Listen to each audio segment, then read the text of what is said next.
Delicious meets nutritious in the snack that packs a real protein punch. Wonderful Pistachios. Each 1-ounce serving of Wonderful Pistachios has 6 grams of protein, giving you over 10% of your daily value and making Wonderful Pistachios one of the highest protein nuts. But perhaps more than that, I love all of the flavors they have. Their sea salt and vinegar ones are my favorite when I'm craving that flavor but want to keep it healthy. But that's just the tip of the iceberg. Wonderful Pistachios come in a variety of flavors, like chili roasted, honey roasted, smoky barbecue, and jalapeno lime, perfect for enjoying with family and friends or taking them with you on the go. Whether you're a pistachio purist who loves cracking open every nut, or you prefer the convenience of no-shells pistachios, Wonderful Pistachios has got you covered. Grab Wonderful Pistachios and elevate your snacking game today.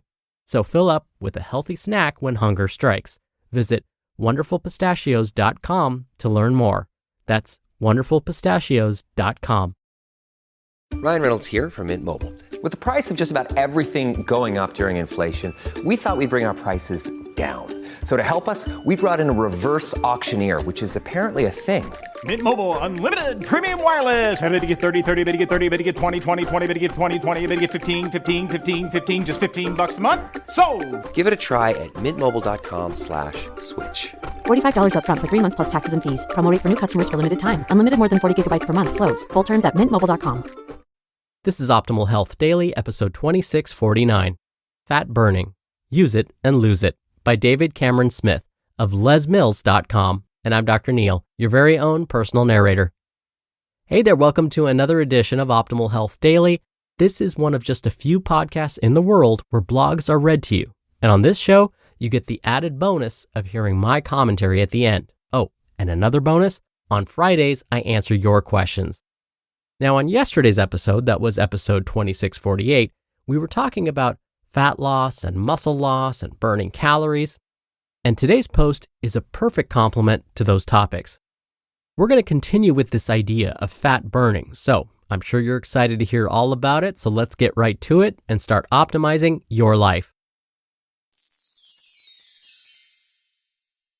Fat Burning. Use It and Lose It by David Cameron Smith of lesmills.com. No one has a good thing to say about body fat, but those bulges and dimples are actually a reminder of our amazing ability to store energy. Fat cells, known technically as adipocytes, commonly cluster together in their millions or billions to form the body's adipose tissues.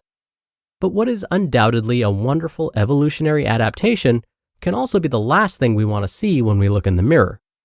Those identified as male at birth, thanks to testosterone, store more fat around the middle. This belly fat can carry a heavy health burden.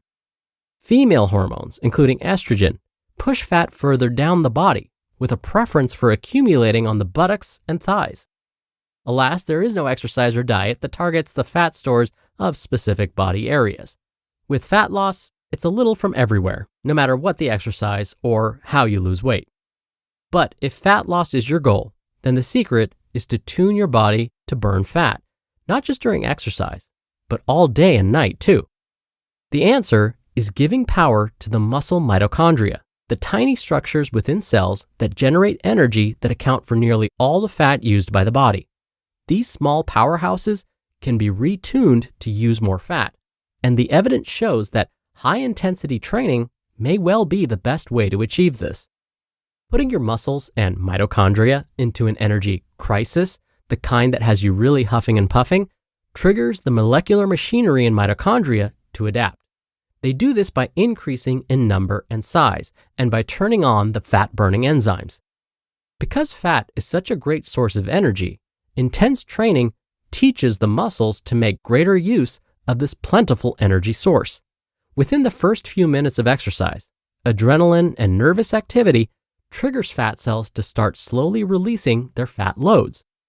As the levels of fat in the blood rise, it is transported by the exercising muscles and directed towards the mitochondria to fuel muscle contraction.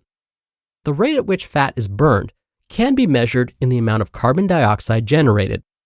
In a laboratory setting, this involves people breathing through a tube connected to a gas sensor. By gradually increasing how hard or long a person exercises, the intensity at which the greatest amount of fat is used can be determined.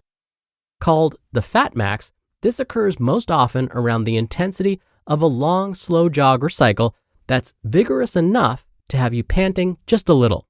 Trouble is, the optimal exercise intensity for fat max is time hungry.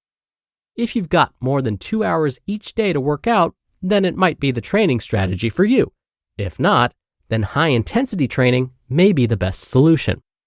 Researchers at the prestigious Mayo Clinic in the US have analyzed all the genes and proteins required for maximal fat burning in response to different types of exercise training.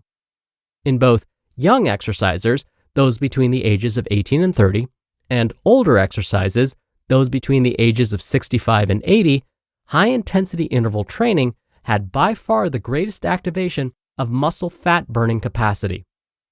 There was a 49% increase in maximum capacity to burn fat in the younger group. In the less fit older group, it was a massive 69% increase in just 3 months.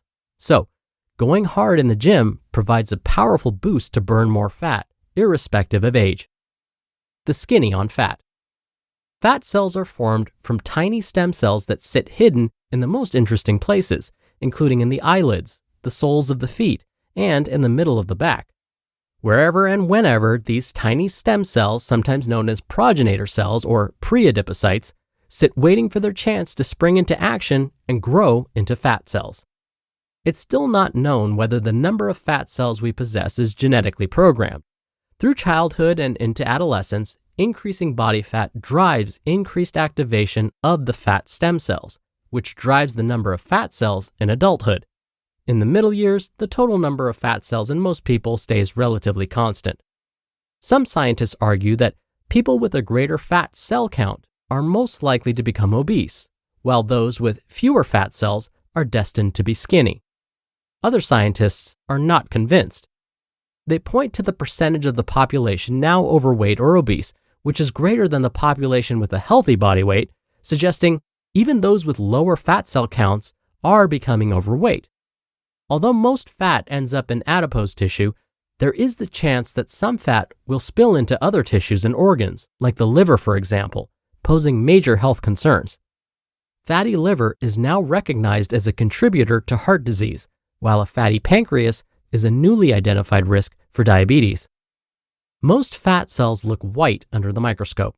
This is the glistening color of the stored fat. But some fat cells have a brown hue. Known as brown adipocytes, these smaller brown fat cells are found in small animals like rats and mice, and hibernating animals like squirrels and bears. Remarkably, this brown fat is designed to burn fat and generate energy and heat, vital during the hibernation months. Chance discovery has shown that brown fat cells also exist in humans, where they are actually more beige in color than brown. The race is now on to find how white fat might be turned to beige, thus activating its fat-burning capacity. You just listened to the post titled, Fat Burning, Use It and Lose It by David Cameron Smith of lesmills.com, and I'll be right back with my commentary. In 2011, a group of high school cheerleaders began exhibiting a bizarre mix of neurological symptoms, tics, twitches, and strange outbursts. Desperate parents and school administrators looked to material factors. Was it mold in the school buildings? A contaminated water source? But what if the cause of the contagion wasn't coming from their physical environment at all? In Wondery and Pineapple Street Studios' newest podcast, Hysterical, host Dan Taberski dives into one of the most shocking outbreaks in American history, a medical mystery that had ripple effects well beyond the tight-knit community where it began. Believed by some to be the most severe case of mass hysteria since the Salem witch trials, Hysterical is a podcast about the desire to be believed and what happens when the world tells you it's all in your head.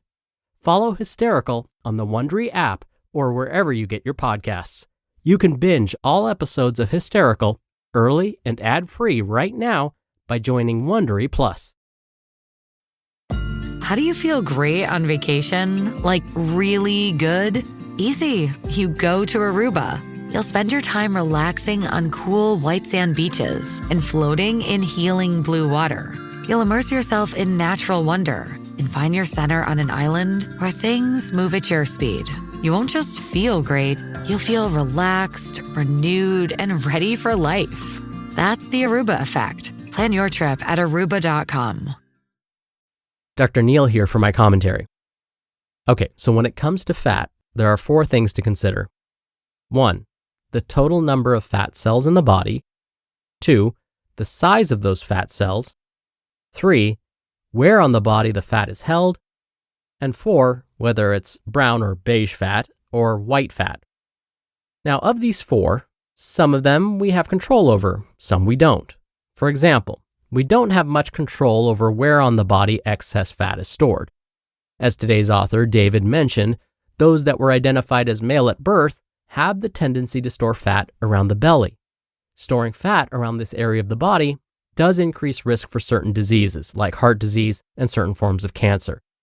On the other hand, those that were identified as female at birth tend to store fat around the hips, which actually prevents certain diseases.